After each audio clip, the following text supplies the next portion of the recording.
മാനസികാരോഗ്യ കേന്ദ്രത്തിൽ അന്തേവാസികൾ താമസിക്കുന്ന സെല്ലുകളിലെ ദുരിതവും സൗകര്യങ്ങളും നേരിട്ട് കണ്ട് വിലയിരുത്തി ഹൈക്കോടതി ജഡ്ജിമാർ. ഹൈക്കോടതി ജഡ്ജിമാരായ ജസ്റ്റിസ് ദേവൻ രാമചന്ദ്രനും ജസ്റ്റിസ് ബസന്ത് ബാലാജിയുമാണ് കുതിരവട്ടത്ത് ഉൾപ്പെടെയുള്ള മാനസികാരോഗ്യ കേന്ദ്രങ്ങൾ പരിശോധിച്ചത്. സംസ്ഥാനത്തെ സ്വകാര്യ മാനസികാരോഗ്യ കേന്ദ്രങ്ങളിലെ മനുഷ്യാവകാശ ലംഘനങ്ങൾക്കെതിരെ ഹൈക്കോടതി ഡിവിഷൻ ബെഞ്ച് സ്വമേധയാ ഇടപെട്ടതിന് പിന്നാലെയാണ് ജഡ്ജിമാരുടെ സന്ദർശനം.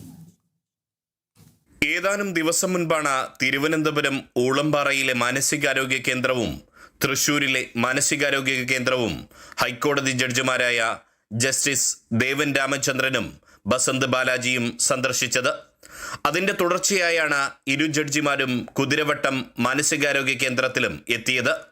അന്തേവാസികളെ പാർപ്പിച്ച സെല്ലുകൾ, ലഹരി വിമുക്ത കേന്ദ്രം, മാനസികാരോഗ്യ കേന്ദ്ര പരിസരം തുടങ്ങി എല്ലായിടങ്ങളും ജഡ്ജിമാരുടെ നേതൃത്വത്തിൽ പരിശോധിച്ചു. Kozhikode collector MS Madhavikutty, city police commissioner AP Shoukath Ali, ആരോഗ്യവകുപ്പ് ഉദ്യോഗസ്ഥർ, ആശുപത്രി സൂപ്രണ്ട് എന്നിവരുടെ അവലോകന യോഗവും വിളിച്ചു ചേർത്തു. ഡോക്ടർമാരിൽ നിന്നും ജഡ്ജിമാർ വിവരങ്ങൾ ആരാഞ്ഞു. സർക്കാർ മാനസികാരോഗ്യ കേന്ദ്രങ്ങളുടെ അവസ്ഥ ഞെട്ടിക്കുന്നതാണെന്നും മൃഗങ്ങൾക്ക് പോലും താമസിക്കാൻ കഴിയാത്ത രീതിയിലുള്ളവയാണെന്നും ഇതുമായി ബന്ധപ്പെട്ട കേസ് പരിഗണിക്കുന്നതിനിടെ ഹൈക്കോടതി നേരത്തെ പ്രസ്താവിച്ചിരുന്നു.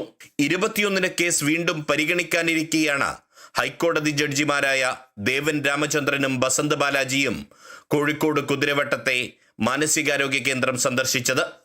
1872 പ്രവർത്തനം തുടങ്ങിയ കുതിരവട്ടം മാനസികാരോഗ്യ കേന്ദ്രത്തിൽ ഇപ്പോഴും ആധുനിക സൗകര്യങ്ങൾ വളരെ വിരളമാണ്.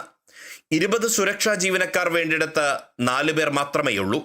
കൊലപാതക കേസ് പ്രതിയടക്കം മാനസികാരോഗ്യ കേന്ദ്രത്തിന്റെ മതിൽ ചാടി രക്ഷപ്പെട്ടിട്ടും സുരക്ഷ ശക്തിപ്പെടുത്താൻ സർക്കാർ തയ്യാറായിട്ടില്ല. ഇത്തരം സാഹചര്യങ്ങൾക്കിടയിലുള്ള ഹൈക്കോടതി ജഡ്ജിമാരുടെ സന്ദർശനം സർക്കാർ മാനസികാരോഗ്യ കേന്ദ്രങ്ങളുടെ നവീകരണത്തിലേക്ക് വഴി തുറക്കും എന്നാണ് പൊതുസമൂഹവും പ്രതീക്ഷിക്കുന്നത്. Riyas KMR, Kerala vision news, Kozhikode.